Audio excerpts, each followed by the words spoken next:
শীতলপুর জঙ্গলের বৃষ্টি না হওয়ার কারণে জঙ্গলের সব গাছগুলো মরে যেতে থাকে। শীতলপুর জঙ্গলের সব প্রাণী শীতলপুরের রাজা বাঘের কাছে যায়।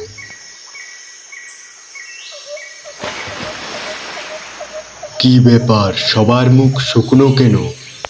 কি বলবো মামা, শীতলপুর জঙ্গলের গাছগুলো তো বৃষ্টির অভাবে মারা যাচ্ছে। এইভাবে চলতে থাকলে তো আমাদের না খেয়ে থাকতে হবে সারাদিন। হ্যাঁ হাতি ভাই, ঠিক বলেছ।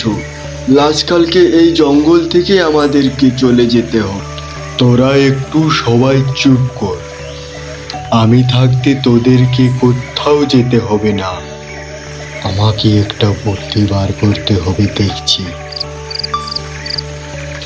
সবাই শুন তাহলে।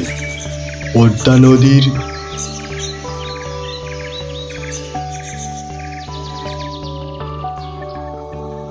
মামা, এই বুদ্ধিটা কাজে লাগবে তো? হ্যাঁ, সব কাজে লাগবে।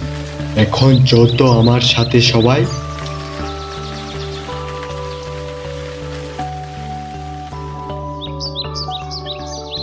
বাঘের কথায় সবাই পদ্মা নদীর কাছে গিয়ে ছোট ছোট গাছগুলো নিয়ে আনে আর শীতলপুর জঙ্গলে লাগাতে থাকে এবং গাছগুলো আস্তে আস্তে বড় হতে থাকে।